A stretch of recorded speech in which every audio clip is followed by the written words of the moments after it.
Olá, pessoal, vamos a mais uma aula de geografia e o tema de hoje vai ser a respeito de tecnologia e geografia, como é que essas novas tecnologias do mundo moderno e técnico, científico e informacional têm ajudado e mudado a dinâmica dos estudos em geografia.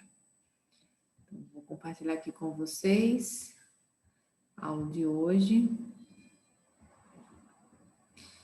E aí a gente vai falar sobre tecnologia e informações geográficas, né? Como é que é o atual panorama, o que é que essas novas tecnologias elas têm contribuído para os estudos geográficos e para nossa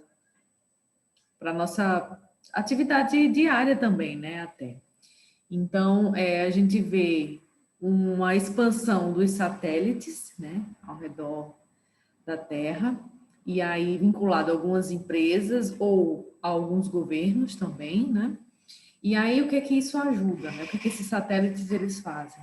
Eles ajudam no mapeamento do território, ou seja, na localização no planeta de todos os territórios. E aí cada satélite pode ter uma função diferente, pode ter, por exemplo, uma função em relação ao clima, né? Aquele satélite em específico ser mais direcionado a ver a dinâmica das massas de ar, como é que elas têm se comportado, se a mudança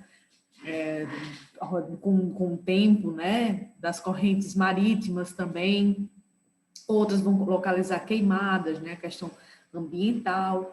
Então, depende do interesse de quem colocou esse satélite e do dinheiro investido nesse satélite também, porque a gente sabe que é um equipamento caro e que poucos governos e estados têm condições, e algumas empresas podem fazer esse serviço, mas com algum intuito, né? Então, tem sempre uma razão por trás disso. Um outro ponto a se falar em relação a essa questão tecnológica e de geografia são os fluxos de informações, né? Que com isso, com essas novas tecnologias, não só de satélite, como outras computacionais, isso tem feito com que as informações tenham ficado cada vez mais velozes, né? E aí mais informação também chegando ao mesmo tempo, que antes demoraria semanas e meses, chega em questão de segundos, né? Só que isso também, como a questão dos satélites, é um domínio de poucas empresas e governos. Por quê? Porque é uma alta tecnologia e é muito cara, né? Então, quem tem domínio dessa tecnologia, quem tem domínio desses recursos e equipamentos é que conseguem controlar mais, gerenciar seu território, o que não está incluído em países subdesenvolvidos, está mais direcionado aos países desenvolvidos que detêm essa tecnologia, né? A gente tem um avanço muito grande da China nos últimos anos, e aí por isso que a gente fala como a China como já uma grande potência, porque ela realmente já tem todos esses, não só a China como na Ásia, né? Coreia também, elas têm esse domínio das tecnologias, e aí acaba crescendo enquanto representatividade mundial. No Brasil, um instituto que vem fazendo esses estudos, que monitora, né, queimadas principalmente, entre outras questões físicas e ambientais, geográficas, é o INPE, que é o Instituto Nacional de Pesquisas Espaciais. Ele é com recursos do governo federal, tá? E ele vem passando por muitos problemas por conta desse desfalque nos últimos anos, especialmente com o governo atual. Essa gravação é de 2021, né? Então, a gente está tendo realmente um desfalque muito grande de recursos para alguns institutos que fazem pesquisa científica. Isso é uma grande perda para a população e para que a gente consiga avançar enquanto país também, porque isso quer dizer que a gente está deixando de investir em tecnologia e avanços tecnológicos e domínio desses equipamentos. A gente está precisando comprar os dados de outros países que têm os seus satélites, e não dos nossos, né, do nosso próprio recurso. O INPE ainda está trabalhando, mas com recursos limitados, e isso pode gerar um problema não só a curto prazo, mas médio e longo, porque várias das análises são feitas a longo prazo, de 10 em 10 anos. Então, se a gente não tem um monitoramento nesse período, vai ficar um desfalque. E aí vai ser difícil fazer políticas públicas futuras, de controle de desmatamento, da questão até climática também. então é um problema muito mais profundo, né? Uma outra questão em relação à geografia e tecnologia é o uso a gente chama de geografia sensoriamento remoto, que além desses dados de satélites, algumas outras coisas específicas para a geografia, alguns satélites, a gente tem alguns sensores instalados, né? Quando o satélite vai à órbita, alguns sensores podem ser instalados para alguns monitoramentos específicos da geografia, tá? Mas específico em relação ao território, a questão do avanço ou não de algumas propriedades, por exemplo, enfim, o sensoramento remoto ele pode ser mais de cunho privado mesmo também. E aí é uma área da geografia.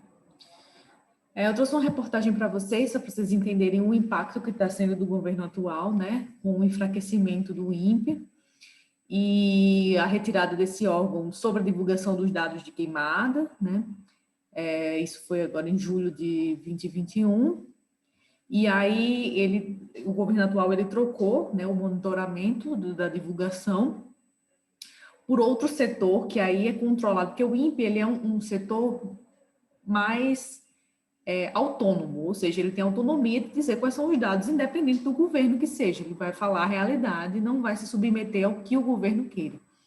E aí o atual governo ele acabou tirando os dados do INPE, porque ele é autônomo, e colocou ele vinculado a um ministério, que aí ele tem domínio de poder dizer o que pode ser divulgado ou não.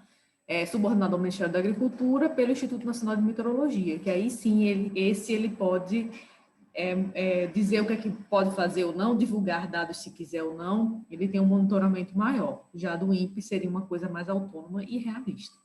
A gente tem um problema bem sério com a veracidade dos dados que podem ser divulgados daqui para frente em relação à questão de desmatamento em específico, né? E aí, falando de uma tecnologia específica, a gente fala aqui do GPS, né? Como é que ele funciona, né? Como é que é o funcionamento do GPS? Ele é mais fácil de entender porque atualmente a gente tem é muito mais fácil, né, de encontrar. Então, no telefone, nos nossos telefones, nos smartphones que nós temos, nos computadores que são acessíveis. Então, é uma ferramenta que o que antes era bem difícil de achar, né? A gente tem o GPS exclusivo, só o GPS, se você quiser comprar só o GPS. Mas, pelo celular mesmo, a gente consegue ter muitas dessas funções, porque a maioria dos telefones já tem instalado. Assim como os computadores também, né? Principalmente vinculado ao Google, você vai entrar no site do Google, e aí a gente consegue ir para essa ferramenta que é muito útil para o nosso dia a dia. Se você quiser achar um lugar na sua cidade, um estabelecimento comercial, quanto tempo que você gasta para ir de bicicleta, a pé, enfim. Acredito que muitos de vocês já tenham entrado em contato, né? Porque é fácil. Se não, tentem ver, é muito interessante até para buscar informações sobre clínicas médicas, telefones, site. É uma ferramenta bem útil. E aí, em termos geográficos, um pouco mais, expandir um pouco mais o conceito, né? Então, como é que o GPS funciona? Primeiro, a gente tem que falar o que é GPS, por que esse nome, né? Os nomes da maioria desses equipamentos tecnológicos vêm da língua inglesa, tá? Então, quando a gente diz que GPS é o Sistema de Posicionamento Global, vocês podem ver que está ao contrário, né? Do fim para o começo, porque o nome inicialmente é em inglês, que começa ao contrário, de Global Position System. Então, normalmente quando vocês veem essas palavras e aí não faz muito sentido, é porque é ao contrário, né? Começa do final para o começo em português. Inicialmente ele foi criado, assim como várias tecnologias, né? Ele foi criado com fins militares, né? Para identificar o inimigo, aonde colocar suas tropas. A questão, por exemplo, no passado, do carro. Ele foi muito desenvolvido, o carro e o avião. O carro na Primeira Guerra Mundial e o avião para a Segunda Guerra Mundial. Então, muitas dessas coisas que foram inicialmente para questões militares ou com um outro intuito de guerra, no final teve um benefício para a humanidade após essas tragédias, né? Mas que não justifica que devemos ter guerras para poder ter o acesso a esses equipamentos. Mas na sociedade atual, a maioria das coisas que a gente tem tecnológicas, elas se iniciaram com fins militares, tá? Os Estados Unidos até hoje ainda tem um domínio dessa tecnologia em específico, mas isso não quer dizer que os outros países não estão avançando para também ter os seus próprios sistemas. E aí a gente tem alguns exemplos aqui da Rússia, da Índia, da China e da própria União Europeia, com alguns sistemas em específico aqui, que eu não vou entrar em especificidade, né? Mas só para vocês saberem que existem, mas não são tão abrangentes como o dos Estados Unidos, que é o mais difundido. E aí a gente tem também alguns serviços, né, para geografia, de mapeamento, do uso do GPS e de outras tecnologias. Então, como eu falei, a gente tem atualmente uma ampliação do uso cotidiano dos mapas, principalmente através do Google Maps, ligado ao Google, nos smartphones, né, que aí isso é um exemplo, mas aí também tem aplicativos em relação às condições de trânsito, que eles podem dar rotas alternativas para você. Muitas vezes tem falha também, né? A gente vê muitas pessoas que trabalham com aplicativos de locomoção, falando, relatando que por vias que também muitas vezes não são as ideais, ele vai só pela mais rápida, nem sempre é a ideal, por a questão de violência também, então tem que ter cuidado.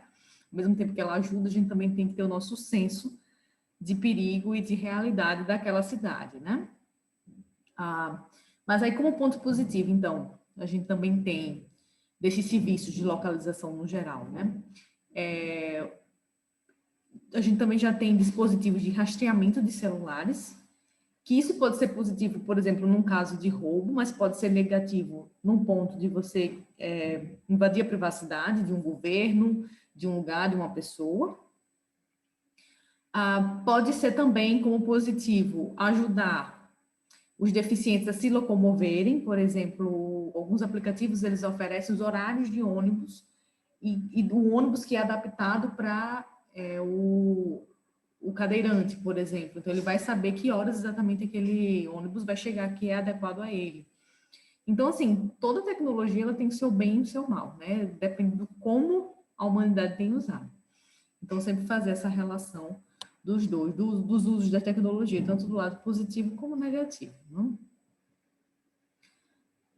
E aqui, quase no final, só mostrando para vocês um exemplo de questão que pode surgir. Essa aqui foi de um vestibular, mas ela pode ser totalmente adaptada para o Enem também, né? Numa questão mais contextualizada. E aí, a questão, ela diz assim: a ilustração a seguir representa a constelação de satélites do Sistema de Posicionamento Global, GPS, que orbitam em volta da Terra. Qual a finalidade do GPS? Então, de acordo com a aula, reflitam para que serve, né, o GPS. Então, a gente poderia falar várias coisas, mas tem que destacar, acho que uma dessas tem que destacar, é a ajuda na localização de lugares, né, na ajuda na localização do nosso cotidiano, do nosso trajeto, tá? Então, a finalidade principal é localização, e aí vocês podem destrinchar em que tipo de localização. Como esses satélites em órbita transmitem os dados dos aparelhos, para os aparelhos receptores localizados na superfície terrestre, ou seja, como é que sai lá do espaço e vem para o nosso telefone aqui ou para o nosso computador aqui na mão, né? Então, são ondas de rádio, basicamente, tá? Vocês podem falar ondas, mas se quiser especificar, são ondas de rádio, que agora têm ficado cada vez mais rápidas, né? Ou seja, na medida que você solicita informação, em poucos segundos ela chega. Mas aí, se você tiver um problema de conexão, aquele satélite tiver com algum problema, ele pode demorar um pouco mais, mas é basicamente por ondas, né? Ondas de rádio. E aí, uma segunda pergunta, que às vezes eles fazem assim, perguntas de um assunto envolvendo o outro. E aí eles vão falar, na letra B, por exemplo, essa questão de vestibular, vai perguntar o que é latitude e longitude, que aí já é de outra aula, mas que tem a ver com localização na Terra. Porque a latitude e longitude, ela sempre foi utilizada, ainda é utilizada, mas assim, a gente tem bem a característica da bússola, né, que aí marcava exatamente o ponto. Mas o mundo inteiro, ele é atravessado por linhas imaginárias, tanto verticais quanto horizontais. E a gente tem, então, as latitudes, que são essas linhas horizontais, e longitudes, essas linhas verticais. Então, elas servem para localização, e hoje o GPS já faz isso rapidamente. A gente nem percebe qual é a linha, qual é a latitude, qual é a longitude, mas a gente pode ir no mapa e ver exatamente qual é o grau, né, de latitude e longitude do lugar que a gente está querendo, tá? Então, cuidado com essas pegadinhas e com essas contextualizações. Então, para responder, às vezes, uma questão, você precisa de outros conceitos da geografia, tá? Fica só a dica. E aí, eu acho que é isso por hoje. Espero que vocês tenham gostado do conteúdo, né? E aí, estudem mais, aprofundem, vejam que são questões, muitas vezes, que vão além, né? Então, a gente tem que estudar não só um conteúdo, mas mais de um conteúdo, né? E aí, eu acho que essa foi a lição da aula de hoje. Vou parar aqui. E aí, a gente vai conversando na próximo mais conteúdos e mais contextualizações com outras questões. Até mais.